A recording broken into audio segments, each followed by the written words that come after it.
అంత కలుగును గాక. ఈ దినము కీర్తనలు 147 13వ వాక్యంతో దేవుడు మనతో మాట్లాడటానికి ఇష్టపడుతున్నాడు. యెరూషలేము యెహోవాను కొనియాడుము, సియోను నీ దేవుని కొనియాడుము. ఆయన నీ గుమ్మముల గడియలను బలపరిచి ఉన్నాడు, నీ మధ్యను నీ పిల్లల్ని ఆశీర్వదించున్నాడు. ప్రియమైనటువంటి దేవుని బిడ్డలారా, మనం దేవుని కొనియాడవలసిన వారం, స్తుతించవలసిన వారమై ఉన్నామని మనం గమనిస్తున్నాం. మనం ఎవ్వరుమైనా మన పిల్లలు క్షేమంగా ఉండాలి, బలంగా ఉండాలి, ఆశీర్వాదకరంగా ఉండాలి, ఇతరుల కంటే శ్రేష్టంగా ఉండాలని కోరుకుంటాం. ఒక చిన్న బిడ్డ పుట్టినప్పుడు మొదలుకొని తల్లిదండ్రులకు ఎంతో ఆశ ఏమిటంటే నా బిడ్డను గొప్పగా పెంచాలా, గొప్పగా చదివించాలి, గొప్ప స్థితిలో ఉండాలి, మేము చూడాలి అనే కోరిక తల్లిదండ్రులకు ఉంటుంది. అలాగే ప్రియమైనటువంటి దేవుని బిడ్డలారా, మనల్ని గురించి కూడా మన దేవుడికి మనం గొప్పగా ఉండాలనే కోరిక ఉంది. మనం కూడా ఆయన బిడ్డలమే కదా.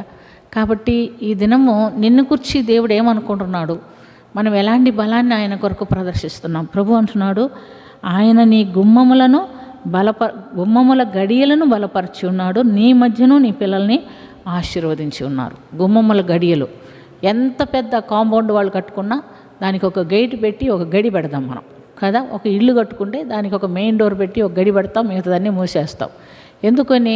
ప్రొటెక్షన్, సంరక్షణ. శత్రువు రాకూడదు, అపవాది రాకూడదు అంటే నీ హృదయానికి కూడా ఒక గడి పెట్టాలి. అంటే మనం దేవుడు మన హృదయంలో ఉంటాడు, ఆయన తలుపు యొద్ద ఉన్నాడు. హృదయం అనే తలుపు మీద దేవుడు ఉన్నాడు, తట్టుచున్నాడు.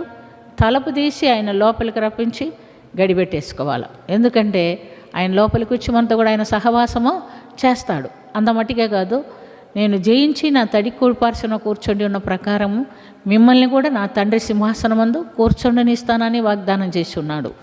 కాబట్టి మన బిడ్డల్ని మనం ఎలా ఆశీర్వాదకరంగా ఉంచుకోవాలని కోరుకుంటున్నారో మనల్ని కూడా అలాగే ఆశీర్వాదకరంగా ఉంచుకోవాలని దేవుడు కోరుకుంటున్నాడు. కనుక ఆయన బిడ్డలం మనము ఆశీర్వదించబడిన వారం అవ్వాలంటే మన హృదయమైన తలుపుకి ఆయన లోపలికి రానిచ్చి గడి పెట్టుకోవాలి, ఆయన్ని మనలో చేర్చుకోవాలి.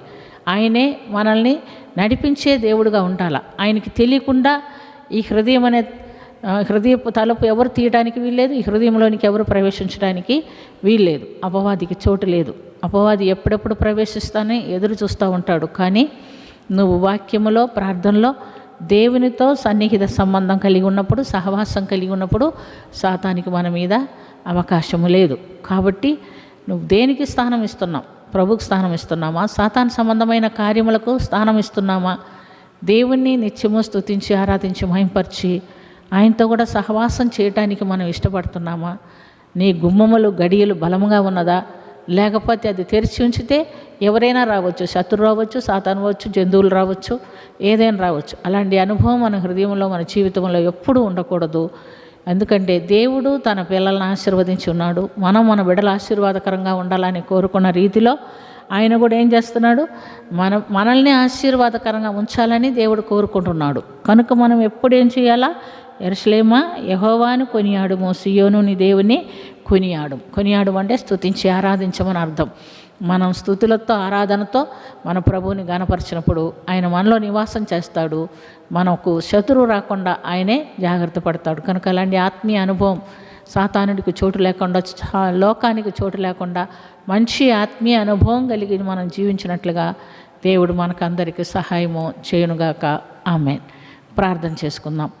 ప్రభువా, నీలో జీవించడానికి మాకు కావలసిన ఆత్మీయ జ్ఞానం దయచేయండి. ప్రభువా, నా గుమ్మముల గడియలు మీరు బలపరుచున్నారని చెప్పి ఉన్నారు. మీరు మాలో ఉండండి, మాతో ఉండండి, మమ్మల్ని నడిపించండి. పరిశుద్ధుడా, మాతో నివాసం చేయండి. మేము నీతో సహవాసం చేసి నిత్య జీవంలో ప్రవేశించు పర్యంతము నీ బిడ్డలుగా జీవించడానికి మాకు మీరు సహాయం చేయమని. ప్రభువా, మా బిడ్డలు ఆశీర్వదించబడాలని మేము కోరుకున్న రీతిలో మేము ఆశీర్వదించబడాలని మీరు కోరుకుంటున్నారు. ప్రభువా, మీ దీవెనకి మేము పాత్రులుగా ఉండి పొందుకొనుటకు మాకు సహాయం చేయమని, దీవించమని, కరుణించమని ప్రార్థన ఆలకించినందుకు స్తుతి స్తోత్రం చెల్లించుకొంచు యేసుక్రీస్తు పుణ్యనామమున అతి మిక్కిలి వినయంతో అడిగి వేడుకొంచున్నాము తండ్రి. ఆమేన్. ఆమేన్.